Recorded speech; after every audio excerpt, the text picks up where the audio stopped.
दोस्तों, आज की कहानी है पतिदेव। मैंने सिर्फ तुम्हें अपने घर में रहने का परमिशन दिया है, ना कि पूरे खानदान को। दोस्तों, कहानी शुरू करने से पहले अगर आपने हमारे चैनल को अभी तक सब्सक्राइब नहीं किया हो तो कर लीजिए, ताकि आपके पास पहुंचे हर नया वीडियो।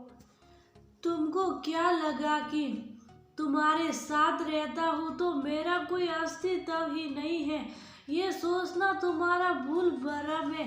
मैंने परिस्थितिवश निर्णय लिया था तुम्हारे साथ रहने का। समझी? हिम्मत कैसे हुई तुम्हारी जुबान को ऐसी घटिया शब्द निकालने की? शादी के बाद पहली बार अनुज को इस तरह आग बबूला होते हुए देखा था। दीप्ति ने वो आवाज से मुंह खोले उसे देखे जा रही थी। विश्वास ही नहीं हो रहा था कि ये वही अनुज है जो उसकी दीवानगी के कारण अपना घर बार, माँ बाप, भाई बहन, नाता रिश्ता, लोग समाज सब कुछ छोड़कर दीप्ति के साथ शादी के बंधन में बंधने के लिए तैयार हो गया था। दीप्ति जैसा साथी अनुज वैसा ही करता। हर कदम पर वह दीप्ति का साथ देता।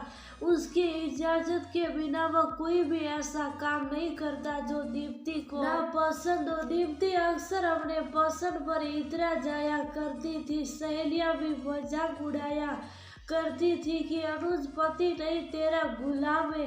दीप्ति सहेलियों की बातों को सुनकर गर्व से फूल जाती और कहती, देखा आखिर मेरा पसंद है। धड़ाढ़िया घर की इकलौती बेटी दीप्ति को कॉलेज में साथ पढ़ने वाले सीधा साधा और शर्मिला अनुज बेहद पसंद था। दीप्ति के पिता पैसों के दम पर एक से एक खानदानी और रसूख वाला परिवार ढूंढने के लिए तैयार थे। सच पूछिए तो कईयों को ढूंढ भी लिया था, पर बेटी की पसंद और जिद के आगे वह बेबस हो गए।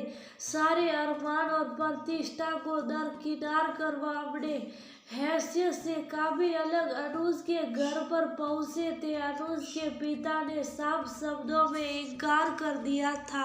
उनका कहना था कि रिश्ता हमेशा बराबर वालों में की जाती है और उनका तो कोई महल ही नहीं है, कहाँ राजा भोज और कहाँ।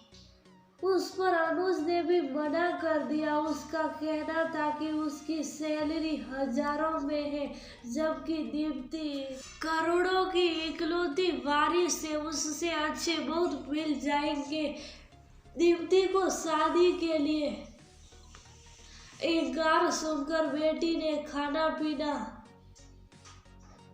हंसना बोलना सब कुछ छोड़ दिया था। आखिर में दीप्ति के पिता अनुज के दरवाजे पर धरना देकर बैठ गए। 3 दिन तक वही बैठे रहे। ना तो अनुज तैयार हो रहा था और न उसके पिता शादी के लिए हाँ कर रहे थे। अजीब धर्म संकट की स्थिति थी। बात बिगड़ते देख अनुज की माँ बीच में खड़ी हो गई। उन्होंने अपने बेटे और पति के तरफ से दीप्ति के पिता को दीप्ति के साथ अनुज की शादी के लिए हाँ कर दिया। माँ की बातों को अनुज टाल नहीं पाए और पिता भी चुप हो गए। उनकी सूबी ने शादी करने के लिए सभी करती दे दी। धूमधाम से अनुज और दीप्ति की शादी हुई थी। खुशी खुशी दीप्ति विदा होकर अनुज के घर बहू बनकर आ गई। कुछ दिन तक सब ठीक रहा। उसके बाद अपने आलीशान घर में ऐसो आराम से रहने वाली दीप्ति को अनुज के काम सलाव घर में घुटन होने लगी।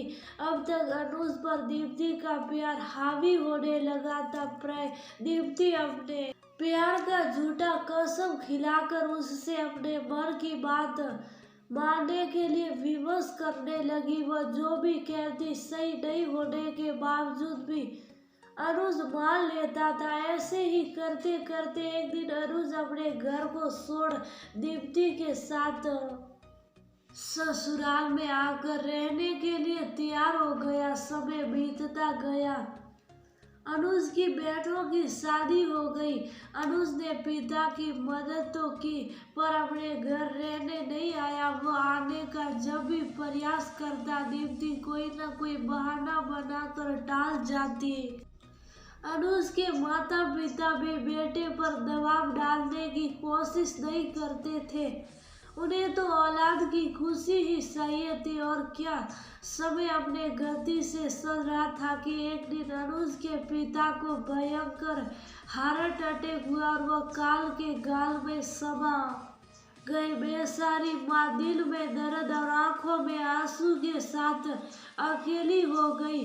माँ के आंसू ने बेटे के दिल को पिघला दिया। अनुज माँ को अकेली कैसे छोड़ सकता था, सो अब माँ के साथ ही रहने लगा। कुछ दिन बाद दीप्ति वापस अपने पिता के घर जाने की जिद करने लगी। पहले तो अनुज ने जाने से साफ मना किया पर माँ के समझाने पर वह एक शर्त के साथ तैयार हो गया। दीप्ति मन ही मन बहुत खुश थी। इस बार भी अनुज ने उसकी इच्छा को संभाल दिया था। वह अपना और अनुज के सामानों को पैक कर रही थी, तभी अनुज अपने हाथ में 2 एयर बैग लेकर कमरे में घुसा। दीप्ति बोल पड़ी, ये क्या है अनुज? अरे भाई दिख नहीं रहा है क्या? बैग है, लेकिन किस लिए? मेरे पास तो ऑलरेडी पहले से है, इसका क्या करूँगी?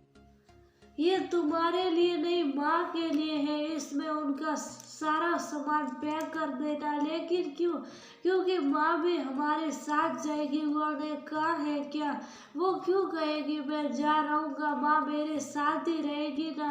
अनुज बुरा नहीं मानना, तुम्हें मेरे पिताजी के स्टेटस को भूलना नहीं चाहिए। उन्होंने सिर्फ तुम्हें अपने घर में रखने का परमिशन दिया है, ना कि पूरे खानदान को। अनुज की भरभूटी तन गई। वह कुछ बोलने वाला था कि दीप्ति बोल पड़ी, सिर्फ तुम्हारे प्यार की वजह से मैं इस गली जैसे घर और यहाँ के लोगों के साथ निभा लेती हूँ, समझी? माँ को मेरे घर लेकर जाओगे, सब लोग क्या सोचेंगे?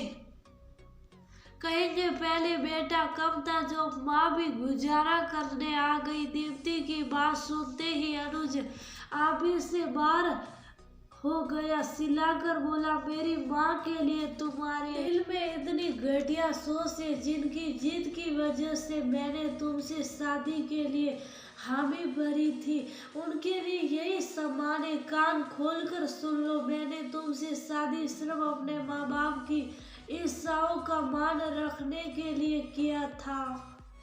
अपना आदम समान गिरवी नहीं रखा था तुम्हारे पास। भले ही हमारी हैसियत तुम्हारे पिता से कम है, लेकिन हमारा आदम समान बहुत ही कीमती है, जिसे भूलकर भी कुचलने की कोशिश मत करना।